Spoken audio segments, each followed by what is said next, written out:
soon be paying more for your electricity. Eskom needs the money to prevent more power blackouts. Tony Ngeni is in hot water over his homecoming from prison party. He's now facing charges of cruelty to animals. And a grinding 10-wicket partnership gives the Proteas the edge over Pakistan. This one. This is E-News Prime Time. A very good evening. You can expect to pay more for your electricity from June. Eskom says it needs more money to prevent further blackouts. It's already spending 95 billion rand on upgrading the national power grid. But Eskom says this won't be enough. South Africa in darkness once again. Countrywide blackouts last week crippled major cities. A repeat of the rolling blackouts early last year, caused by a loose bolt that damaged one of Koeberg's generators. This time round, Eskom said it was repairing some of its plants when there was an unexpectedly high demand for electricity. But the company says it now has enough electricity to meet the national demand, and the chances of more blackouts are slim. But Eskom is in the midst of a 95 billion rand upgrade and is building more plants to increase its capacity.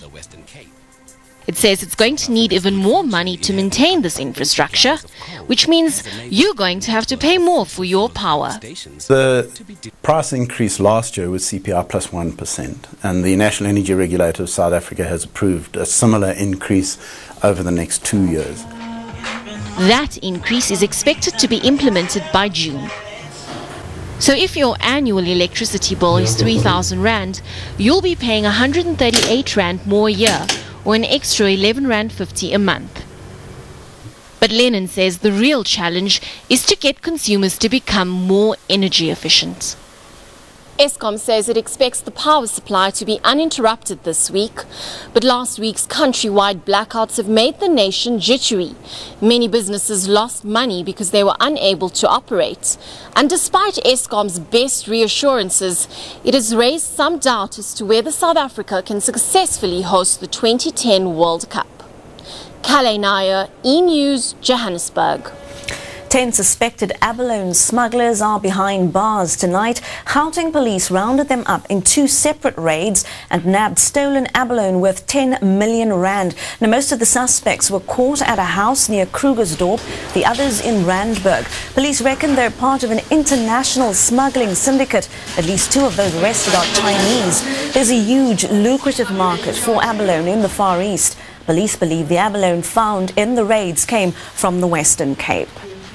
Staying in that province, learners at a school in Cape Town are living in fear. Teachers at an Islamic school say there's a hate campaign underway.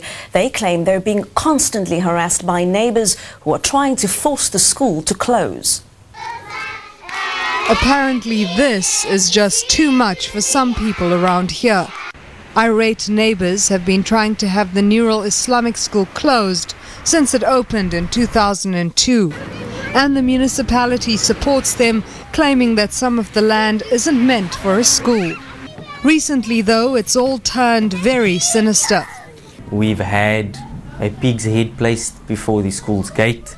We've had 2 hate mail letters sent. We've had dead rats thrown into the school's swimming pool. Junaid Shafika says he's complained to police with no result.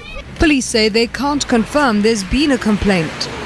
The school's registered with education authorities and teaches the national curriculum. Just 1 road away, this Christian academy runs without a word of complaint.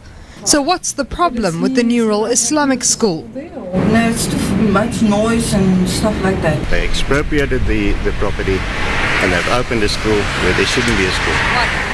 Residents here have to contend with the noise from this busy road, but say they're unhappy with the noise levels from the school and say since it's opened, traffic volumes in the area have increased. But Junaid Shafika says he won't close the school until he's physically forced, and parents of these learners say they won't be chased away. Scheherazade Safla, E-News, Cape Town.